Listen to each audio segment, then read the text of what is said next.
अरे राम राम राम राम। कितनी जोर की बारिश हो रही है। 2 दिनों से यह बारिश तो रुकने का नाम ही नहीं ले रही है। मुझे लगता है अब जल्दी ही मेरी छत से पानी टपकने लगेगा। तभी उधर से एक शेर बारिश से परेशान होकर छिपने की जगह ढूंढते ढूंढते उसी किसान की झोपड़ी के पीछे बने तबेले में घुस जाता है, जिस तबेले में उस किसान के कुछ गधे बंधे हुए थे। अंधेरा ज्यादा होने के कारण शेर गधों को देख नहीं पाता है और उन्हीं के बीच जाकर खड़ा हो जाता है।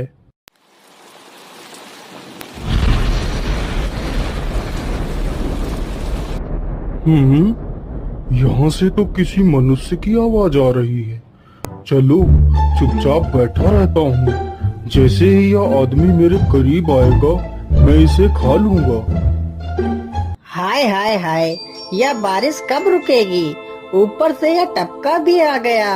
अब मैं क्या करूं? इस टपके से कैसे बचूं? इतना तो डर मुझे शेर और बाघ से भी नहीं लगता है जितना डर मुझे इस टपके से लगता है।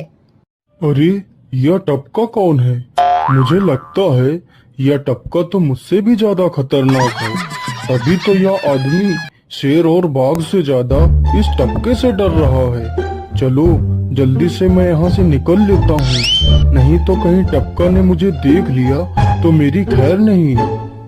ओहो, अब मैं इस टपका से कैसे बचूं? चलो जल्दी से मैं अपनी मौसी के घर चला जाता हूँ।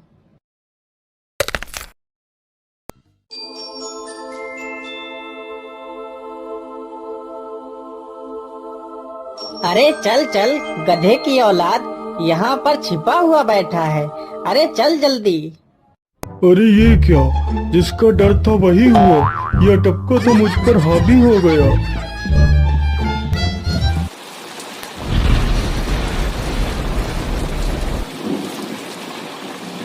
कैसे बचूं?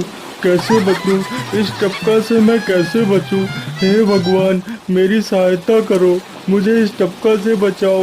मैं आज के बाद किसी प्राणी को नहीं मारूंगा। मैं मांसाहार छोड़ के शाकाहारी बन जाऊंगा। भगवान मेरी रक्षा करो। शेर को दौड़ते दौड़ते रात से सुबह हो जाती है।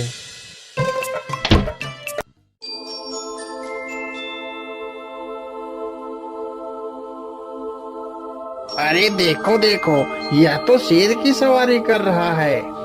अरे हाँ, सच में ये तो शेर की सवारी कर रहा है।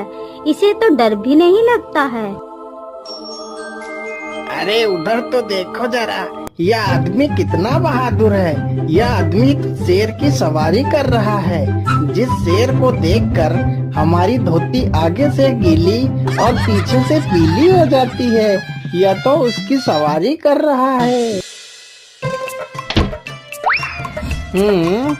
ये गांव के लोग भी ना पागल हो गए हैं जो इस गधे को शेर।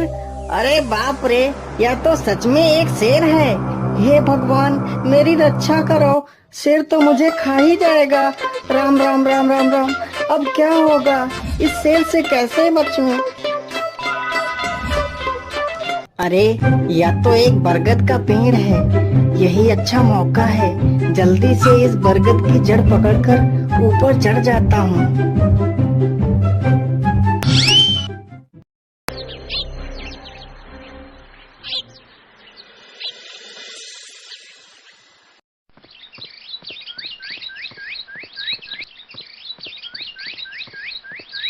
अरे शेर भैया, तुम इतनी जोर जोर से भागते हुए कहाँ जा रहे हो? आप तो बहुत डरे हुए लग रहे हो। आप तो जंगल के राजा हो, आपको किसका भय है? टपका, वो टपका मेरी जान के पीछे पड़ा है। अरे शेर भैया, जरा मुझे बताओ वो टपका है कहाँ? अरे भालू भैया, वो टपका मेरी पीठ से उतरकर उस बरगद के पेड़ पर चढ़ गया है।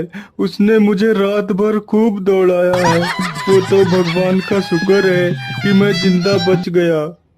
चलो शेर भैया, मुझे उस टपके के पास ले चलो, जरा मैं भी तो देखूं आखिर ये टपका है कौन। अरे नहीं भालू भाई, बड़ी मुश्किल से तो मेरी जान बची है।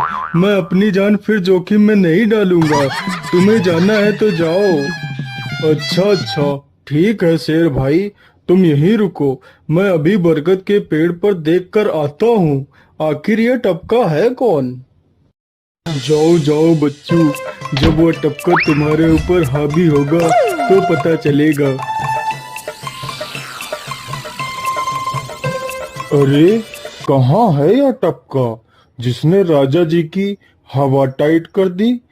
चलो इस पेड़ पर चढ़कर देखता हूँ। अरे बाप रे बाप, शेर क्या अकेला कम था, जो ये भालू भी आ गया। मुझे लगता है कि आज मेरी मौत निश्चित है। भालू पेड़ पर उल्टा होकर चढ़ने लगता है, तभी किसान और तेज से कांपने लगता है। कांपने की वजह से किसान के हाथ से छड़ी छूट जाती है और उल्टा होकर चढ़ रहे भालू के पिछवाड़े पर जा लगती है। भालू धड़ाम से जमीन पर गिरता है।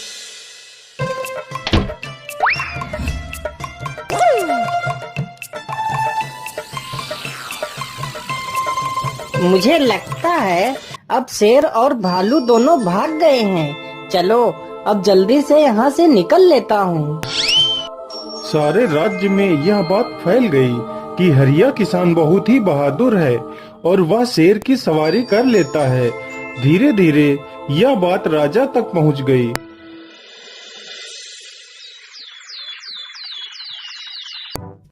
महाराज, क्यों न हम पड़ोस के गांव से हरिया किसान को बुलवा लेते हैं। वह बहुत ही बहादुर है। उसके बहादुरी के चर्चे तो पूरे राज्य में हैं। मुझे पूरा विश्वास है वह इस काम को जरूर कर सकता है। वह इस दुष्ट शेर को जरूर पकड़ लेगा। सैनिकों, हरिया किसान को आदर पूर्वक हमारे दरबार में पेश किया जाए। महाराज, आपने हमें याद किया। बताइए क्या बात है। मालिक, हमसे कोई भूल हो गई क्या मालिक? नहीं नहीं हरिया, तुमसे कोई गलती नहीं हुई है। यह कुछ लोग पड़ोस के गांव से आए हैं। इनका कहना है कि इनके गांव में कोई दुष्ट शेर आ गया है जो इनके पशुओं को उठाकर ले जाता है और उन्हें मारकर खा जाता है। हमने तुम्हारी बहादुरी के बहुत सारे किस्से सुने हैं। तुम बहुत ही बहादुर हो, इसलिए मैं तुम्हें उस शेर को पकड़ने की ये जिम्मेदारी सौंपता हूँ। अरे बाप रे बाप, उस बार तो मैं शेर के हाथों बच गया था, लेकिन इस बार मैं नहीं बचूंगा। अगर मैंने महाराज को सच सच बता दिया तो झूठ बोलने के जुर्म में मुझे फांसी पर ही चढ़ा देंगे। अरे हरिया, तुम मन ही मन क्या बड़बड़ा रहे हो? कुछ नहीं महाराज, कुछ नहीं। मैं सोच रहा था कि मैं शेर को कैसे पकड़ूं। ये लो हरिया, कुछ स्वर्ण मुद्राएं रख लो, ये तुम्हारे काम आएंगी। क्या करूं, कैसे पकड़ूं उस शेर को? ये महाराज ने भी मुझे कैसी दुविधा में डाल दिया है। क्या करूं, क्या करूं? हाँ, मिल गया। फिर हरिया बाजार से एक रस्सी और एक जाल तथा एक बकरी खरीद कर लाता है।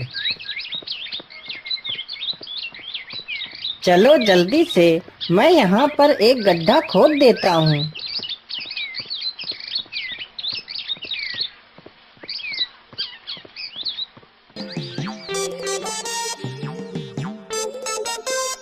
गड्ढा तो खोद दिया। चलो अब जल्दी से इस बकरी को रस्सी से बांध देता हूँ। हरिया ने बकरी को रस्सी से बांधकर गड्ढे में खड़ा कर दिया और जाल को लेकर पेड़ की डाल पर बैठ जाता है।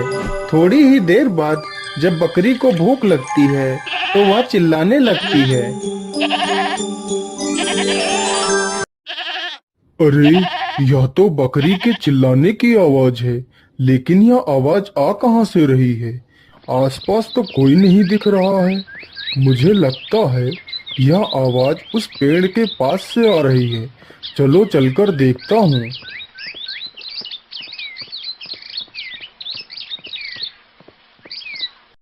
अरे वाह, आज तो शिकार मेरे पास खुद चलकर आ गया। शेर तुरंत ही बिना देर किए हुए गड्ढे में छलांग लगा देता है। तभी किसान तुरंत ही बकरी को ऊपर खींच लेता है और जाल को गड्ढे के ऊपर गिरा देता है। शेर गड्ढे में ही फंस जाता है। यह देखकर गांव के सभी लोग बहुत ही खुश हो जाते हैं।